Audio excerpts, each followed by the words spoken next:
What's up, guys? Today on the show, we have a very special guest. Jose, why don't you let the people know who our special guest is? Today we have a UFC fighter by the name of Adam, the prototype Milstead on.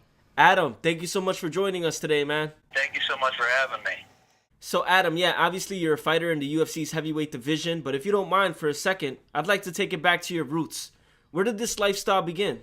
Well, originally I'm from Southern Maryland, small town in Calvert County called Prince Frederick. I was born and raised there. My roots start off just like anybody else's. Went to school, tried hard at all the athletics and academics, of course. But, I played three sports year-round. I did football in the fall, wrestling in the winter, and baseball and track in the spring. But given an opportunity to take a chance at something, I decided to, choose football when I graduated high school. A long story short, my father passed away, and he was the only person that ever really took care of me. So at that particular moment, I was on my own, and I made the decision to come up to Pittsburgh, Pennsylvania, where I played at a small D3 school for about 3 games, and started as a freshman, and ended up tearing my ACL on a football field, and coaches kind of kicked me to the wind, and I lost the love for the game real quick. I wanted to be a professional football player because, there's a life for you outside of college, and that's what I wanted to do. But I lost the love, man. I didn't want to pursue it anymore. I actually thought it was a barbaric sport, come to think of it, because, you got 22 guys out on the field falling all over each other, and you get 3 or 4 refs out on the field, trying to, keep the chaos under control.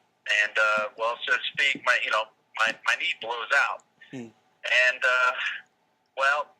I was sitting on a couch one day, I had nothing doing. I was working a dead-end job and just trying to support myself, barely keeping my head above water. And I saw an ad on the back of the penny saver that said, "Try mixed martial arts, 30-day free trial." So I said, you know what, I need something to do. I need something to motivate myself, get myself back in the swing of things. I did 3 sports my entire life. Now I'm doing absolutely nothing. My life is going nowhere. So, I decided to call a coach up, and he wanted me down ASAP. I came down, and we started training, and literally 2 months later, I was fighting my very first fight ever. I believe that was 2008, and that was off of an ACL surgery, too. And it probably wasn't the best time for me to start my career as an amateur, but, my coach believed in me, and I went out and I won a really tough fight. And my coach came up to me after that, and he said, "You got a bright future in this sport." And I was thinking to myself, I was like, man, I don't know. I mean, it's a tough sport. I just wanted to get in here and say I did it. And, ended up winning a couple titles in the amateur division, decided to go pro, lost my pro debut in a kind of controversial fashion. Then moved into the heavyweight division after that, because normally I fought at 205. And I actually was one of the few guys to go up to heavyweight. And I went to heavyweight and started competing and doing really well. My hands got really good, and I started knocking a lot of people out, and it was getting noticed. In 2016, the biggest thing in my life happened. The UFC gave me a call, and they said they wanted to sign me to a 4-fight deal, and so that's where I'm at right now. I fought in Las Vegas, my UFC debut, and got a TKO in the second round.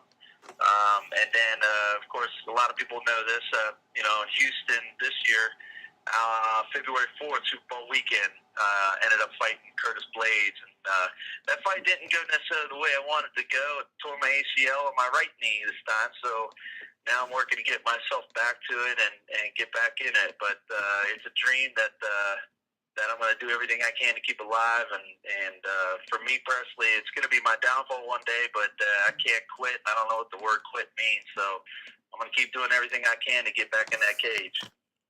Now, did the wrestling aspect when you started in high school, did that kind of make you transition into MMA, or was this kind of like you said, you saw an ad for it and you you wanted to try it? Well, yeah. I remember because I was sitting down there and on my couch, and I saw the ad, and I knew wrestling was such a big foundation to mixed martial arts, and I was like, I have a pretty good foundation already in wrestling. And I thought back to my old high school days and the wrestling room, man. It was 100 degrees in there. We're sweating over each other. We're wrestling, busting our ass for 3 hours straight after school. I'm going home, jumping in the shower. I got cuts on my arm and my head and my busted lip, and I actually missed that. I told myself I'd never do it, but I actually missed that, and that's what got me into it. And when I first started fighting, that was my thing. That was my go-to thing. I'd take the guys down. I'd either submit them, ground a pound.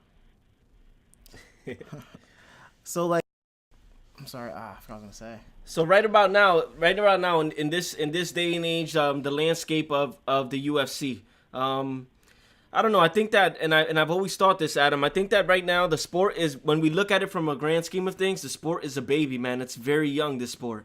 And even now, I think that there's a bit of a clash between purists of the purists of the sport, right? People that really appreciate the mixed martial art as something that is as special as it really is, and then we have the other side of fans that don't really see the sport for what it is right now, but they are really interested in the talking and in the build up of the fights. How would you characterize yourself? Are you the kind of person that really cares about selling the fight, or are you the guy that is going to obviously show the utmost respect to your opponent before the fight, and you really care about the art as doing your part to preserve the art as a whole?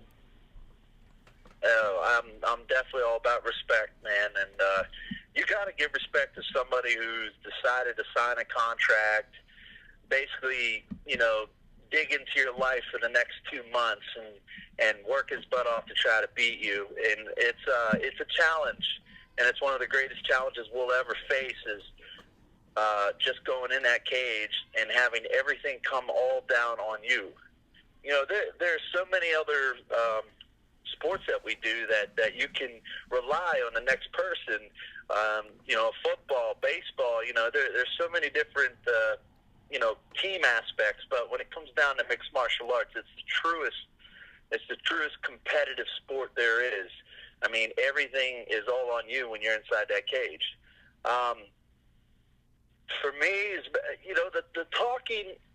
If it comes down to it, and if that's what's going to sell tickets, and if that's what the UFC needs, I'm pretty confident that I can do that, and I can still do it in a way that's necessarily respectful, not like what these guys are doing. They're just cussing up a storm. They're calling each other's moms out. They're doing it.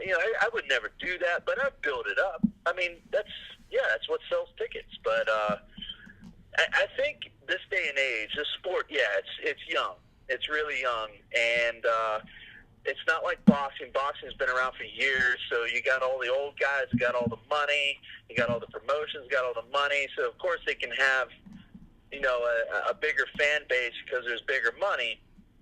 But I believe mixed martial arts is at that breaking point where it can be better than boxing. It can even be better than the NFL. They just have to, the UFC, Bellator, these big organizations have to take the right steps forward in making sure that this turns into a sport rather than something that you would normally see on like WWE. And it's a fine line that these organizations are walking, but it depends on how well they take care of the fighters. It depends on how they promote them. It depends on how they make the public see the sport. Because at first you got to think, back in the old days, this sport was brutal, man. I mean, it was no hold barred kind of fighting. It was guys with bare knuckles were just in that cage beating the crap out of each other for views on YouTube or pay-per-view or whatnot. And now it's turned to an actual full-fledged sport where people are actually starting to recognize it maybe as being an Olympic sport. But beyond that, I mean, we are still so young, but we're on that breaking point to really becoming something special. Do you think it's on the on the right path to becoming bigger, or you think they still need to like work on some things? They definitely need to work on some things. You could say union. They need a union. Well, okay. I believe that they do need a union, but I don't see the concept of having one. I can't see how you can really make a lot of money having a union, unfortunately, because it's so hard to really put a lot of effort into an individual. So, like, you have football. Football is union. You have a team. So if one guy gets hurt, the team keeps going. But in mixed martial arts, it's one guy. It's not a team. And he gets hurt. He's out. They lose money. That's the way things work. And so I kind of understand that union would be kind of out there right now. But I don't want to see it get to the point where it becomes like a WWE stuff, because, you'll have people like, for instance, like Conor McGregor. Now he's a great fighter. He is, hands down, and he's got the talk, and everybody's pissed off at him because he can do both. And generally speaking, we're all just a little jealous of how he was able to do that. And nobody will say that, but I'll say that. Okay. But you also have people like who's the WWE wrestler came in and fought Mickey. CM Punk. CM Punk. Oh yeah, Phil Brooks. Punk. So you got, and I was actually there in Cleveland for that fight, and I watched a guy that they hyped up and put all this money into, and he went out there and just got destroyed. And it's the same with like James Toney. Now James Toney was at least a combat sports veteran in boxing, but you're taking somebody out of a completely different aspect, WWE, who's all about talking, not about walking, and you throw him in a cage against what at the time would have been considered a mediocre UFC fighter, and got destroyed. And I was there to witness that, and I just watched. I could just imagine what Dana White and UFC were thinking. The fact that he didn't even put up a fight. Well, he went to that fight. Sorry, go ahead. But yeah, I was there. He came into that fight, actually, I think it was like 2.5 years of MMA training. Like, he never before, he did not even amateur. He had nothing. Background. He had no like martial arts background at all before even in the WWE, let alone the UFC. Like, I don't. No, you know what he had? He had a name, and that's what the UFC was marketing on. Put people in the seats. That's what I don't want them to get to. So staying on track with what we're discussing now, Adam, where you're a little. To answer Jose's questions, you're a bit skeptical on if they are going the right path, and we don't know where that thin line is between the UFC possibly becoming a bigger sport than the NFL, or the UFC going the circus route, I would say, for lack of a better term, and going the WWE route. What are your thoughts on the McGregor versus Mayweather fight that's coming up? I use the word fight. A lot of people in the media like to use the word spectacle, but out of respect for both sports and out of respect for the fact that, like you stated before, these two gentlemen are going to sign contracts that basically puts them in a ring where anything can happen, in combat sports. I have to respect the sport and respect them and call that a fight. Do you think that this is good for the sport, or is it bad for the sport? And on top of that, maybe I'd like to respectfully ask you, with the skill set that you have. I know that you discussed earlier the fact that early on you just like running down on guys, taking them down, submitting them real quick. How do you think your skill set will fare up against a boxer? I would say. Well, to answer your first question about the spectacle fight, I like it. And the reason why I like it is because I believe it's almost like a Throwback Thursday type of thing. It's bringing back mixed martial arts to its roots, where now you're facing off a boxer versus an MMA fighter. Now, granted, of course, it's a boxing match, and they're only allowed to do one art, but mixed martial arts has a different way of doing things than boxing does that boxers wouldn't normally do. Boxing is very technical. It's very strategic. MMA tends to use we use the ring better, I believe. We have better targeting skills because we're using smaller gloves. So there's a lot of disadvantages and advantages to both fighters that make it very interesting. It could be really good for the sport, especially if Conor wins. Yeah. It can be bad for the sport I don't know if it can really be bad for the sport, but let's just say that there's a lot of pressure on Mayweather right now. I mean, people are saying that boxing's dead. They've been saying it for years. After the heavyweights went out of it, and of course after the Pacquiao-Mayweather fights, You know, you got, back when you had Tyson and Holyfield and Lennox Lewis and all those guys who really brought boxing into the mainstream eyes. You don't see that anymore. In fact, I was getting ready to be part of a program, and this is actually a good segue into your second question. I was actually going to be a part of a program where it was a billionaire that lived out in California, was a big boxing fan. This goes to show you how much money is in boxing.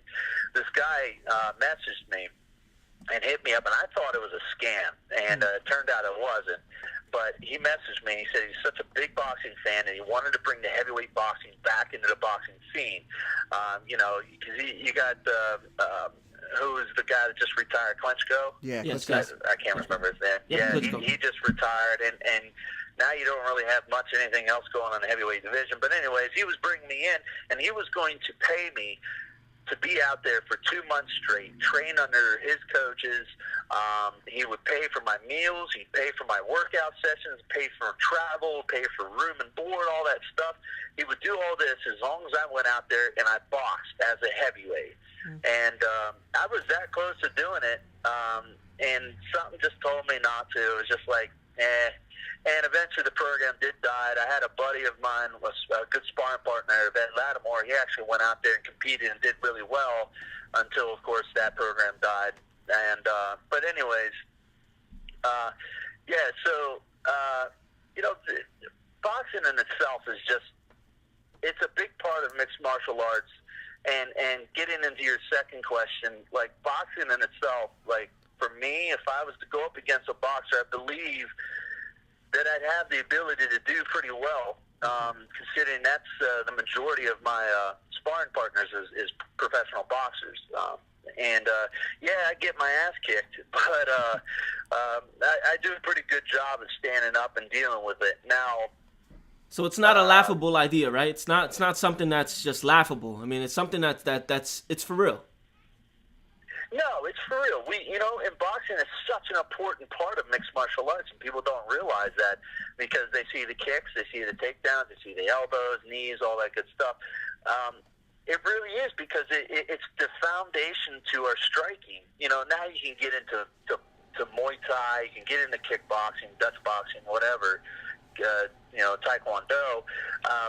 But generally speaking, the hands are pretty much what starts the fight. You start standing up, so you got to start in what's a similar boxing stance. You have to work that, and boxers are the most technical fighters out there, so that's why we constantly work in that in order to get our hands where we need to be. And I know a lot of people are they're wondering if Conor has a chance, and if you want my personal opinion, I believe he does. Okay. No, and Do you think the gloves will play a big factor in it, or no? I don't think it will, but I mean, you're obviously a professional, so you would know. No, it won't, because we train with boxing gloves all the time. In fact, we very rarely train with those mixed martial arts competitive gloves. The reason being is because all it takes is a slip of a punch and you cut somebody. It's very easy to cut somebody. It's very easy to knock somebody out if you catch them right. So, you're training, you're putting all this time into your training. You don't want to get cut and have to, pull from a fight. Now guys are losing money. We train with boxing gloves mostly. Will the power translate, do you think? There will be. Now, that is a disadvantage that I believe that Conor McGregor does have. I think he hypes himself up too much, and we've seen it in the Diaz fights where, you can see him just dying out round for round. He's getting, worse, and so his cardio really isn't up to par, especially with somebody Mayweather. And that's also another disadvantage that he has, because boxing is a totally different tire, and a lot of people don't recognize that. When you're constantly punching somebody in the face, or you're constantly going in the body, you're constantly moving your legs, getting angles, it's tiring. And even though it's only 3-minute rounds instead of 5-minute rounds, in mixed martial arts, you can put a guy up against the cage, you can kind of grapple him a little bit, you can move around and kind of, push your weight on him, and you can catch your breath. And in fact, that's what we're taught to do. we're taught to punch it between our breaths. So we come in, we punch till we get a little tired, and we get in there, we mix it up on the inside, catch our breath, and we go again. In boxing, it's not. It's constant. It's constant. It's constant. And I can't remember what they agreed on, if it was 8 rounds or 10 rounds. I think it's actually 12 rounds. I think it's actually 12 rounds. Oh, 12 rounds. Wow. Yeah. Okay, so, well, right then and there, Conor's definitely at a disadvantage. Conor has to win this fight within 5 or 6 rounds. Yeah.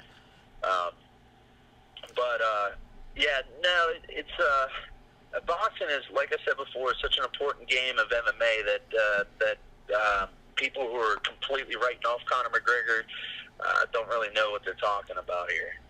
No, that's great to hear from your perspective. I mean, just like it's been taking over the headlines, it's been taking over conversations that we've had here on this show, and just us with our friends in our inner circle as well.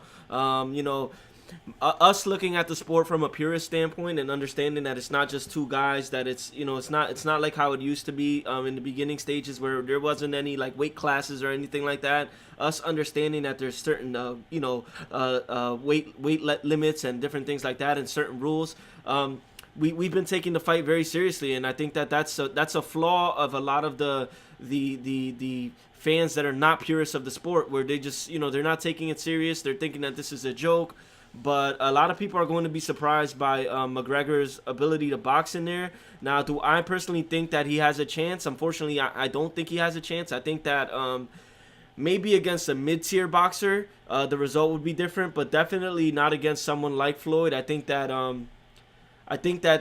I personally believe that we've already seen the best part of this fight, and that being the build-up. I think that the build-up was the best part of this fight. I think that we're all going to buy the fight, right? Wishful thinking, we'd be at the fight, right? But we're all going to pay the $100 to watch it, and we're all going to complain about it after the fact. But, it's something that we have to see, because it has that what-if factor. What if? I agree with you on the fact that Mayweather is going to win this fight. I agree with you. So that's your official pick. You got Mayweather over McGregor. Yeah, what I mean by McGregor has a chance to win is that he has a puncher's chance to win. Yes, sir. McGregor's he's strong. He punches hard. He's a southpaw, which Mayweather has had trouble with southpaws in the past. And I think he's actually somewhat getting to Mayweather a little bit, deep down inside. You could tell that whenever they were building this fight up, they were going, on their Mayweather and McGregor tour, that Mayweather was just allowing McGregor to just talk, because he knew that McGregor was good at selling fights. And, of course, these guys are getting percentage of the pay-per-view, so the more, people he brings in to watch, the more money Mayweather gets. Yeah. But I saw an interview where Mayweather was talking to somebody, and he almost sounded like he was making excuses for what if he did lose, which he was talking about. Well, McGregor has been active for a while. He is bigger than me. He was saying a lot of different things like that, which made me think that, because fighters will do that. And I tend to do that every once in a while. You get nervous about the fight. You say, well, no, I mean, he is a good fighter. He's a great fighter. Just in case, really right? well. Just in case. Yeah. And just in case if something happens, he at least admitted that he has a chance, which I don't think we've ever really seen Mayweather do that in the past. No. He was saying, I've been offered for, a couple of years now, he even said, he's definitely younger, he's definitely the younger guy, more active guy, and I was just thinking, I was like, I think he's getting under his skin now, because... Yeah, he's setting up the escape route. Yeah, he was saying that, right, exactly. He was saying that I'm not the fighter that I was, 2 years ago, or I'm older now, I'm maybe even slower. Do you 100% believe that? Like, he means that, or he's kind of baiting people in? You know what? It's a good question that you bring it up, because it could be something like that. Like, I like how McGregor is throwing out, all his sparring videos, some of his bag work stuff that he's done. Yeah. It was really subpar looking technique. If anybody knows what a boxer looks like, especially who's gone up against boxer, can tell you that wasn't very good technique. If maybe he's just trying to play in, hoping Mayweather will see that, and Mayweather get a little confident. You don't know, but I honestly, like I said before, I hadn't seen Mayweather say that or do something like that before. Like he's almost taking a passive approach. And just like you said, have an escape route in case something happens. You got to understand, though, that there's a lot of pressure on Mayweather. This is somewhat bringing a little bit more view back into the boxing stage, but when it comes down to it, if Mayweather loses to McGregor, boxing is dead. That means that a mixed martial artist was able to come in and do something that 49 other professional boxers were not able to do. Yeah. Do you think it was smart for Mayweather to take the fight? Like, obviously he's gonna make a ton of money. They both are, but like to risk that perfect record against someone like that, it's very novice. It's an anomaly. Like, this guy's like a freak in MMA, obviously, but like it's a big risk. No amateur career. Like if you hey, like what, maybe I'll fight Pacquiao again, or I'll fight anybody else like Cotto again, whatever. Like you can like it's not that big of a risk, but like for someone who's coming in 0-0, it's like anything can happen. Well, yeah, and it is a bit risky, but I'm a little OCD, and I think he kind of is deep down inside. I mean, I'd hate to sit there at 49-0 and not have just a big 5-0. Yeah, definitely. So, and especially somebody who, I think maybe he was kind of taunted into it a little bit from McGregor. McGregor's good at doing stuff like that. It is a risk, but I believe Mayweather is an extremely smart boxer, and boxing is a big. There's a big difference between mixed martial arts and boxing, and I think Mayweather has it in the bag. Now, if you were to tell me who would you put your money on, if you only had $1 to spend, I'd put it on Mayweather. But there's always a chance, and everybody loves a Cinderella story.